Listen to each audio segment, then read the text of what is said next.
Hey, Joe here from HomeStudioCorner.com. Want to share with you one of my favorite features in Studio One, one of the very first things that first got me excited about Studio One, and that is the offline bounce feature. Okay, if you've used Pro Tools, now currently Pro Tools also has this feature, but for years it didn't. And so if I have a mix of a song right here, and I want to bounce it, right? Bounce means to export, to spit out a MP3 or a WAV file that I can then go listen to, right? If I wanted to do that, I would have to essentially export or bounce to disk, and it would have to render the song in real time, which means if it's a 4-minute song, it would play the song and record that down. Same way as if you were recording to, bouncing down or mixing down to a 1/4-inch tape machine.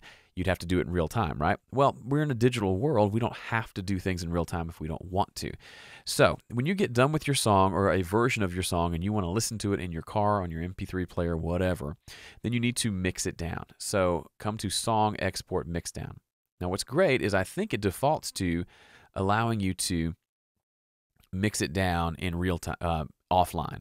If you want to do it in real time and listen to it while it bounces down, you can do real-time processing, but probably 90% of the time I bounce it down this way. So I come up here, I set, whatever file type I want.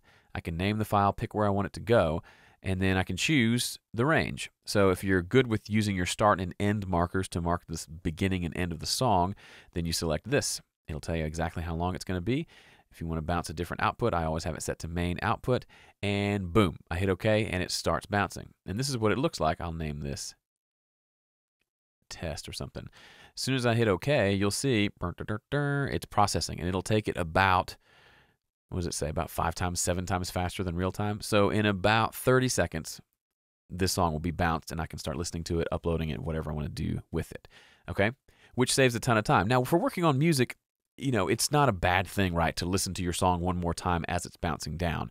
That's totally fine, and that may be the way you want to work. But what if you work on other stuff like voiceover stuff, or perhaps you work on something like a podcast?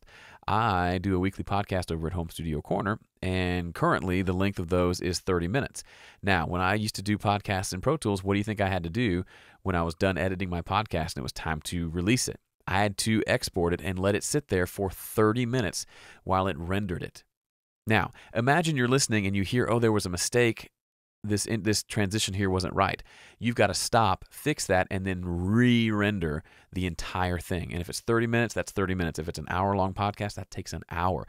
That's a lot of time. You can't work on anything else in your studio while that's rendering. And to me, that's just ridiculous, especially for something like a podcast where I'm not super concerned with audio quality. I just want to get it done and released, right? It's just going to be an MP3 anyway. So that's where this really comes in handy. I can export a 30-minute podcast in about, a minute or two, and faster depending on how fast your computer is.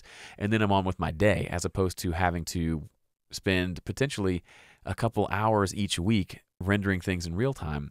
I can do it quickly. So that is a great feature, and I know most systems have it now, but I've got to talk about it because if you didn't know that existed, it does exist. And perhaps you didn't know that in the past people couldn't do it that way. And so maybe this, if nothing else, will make you thankful for your offline bounce abilities.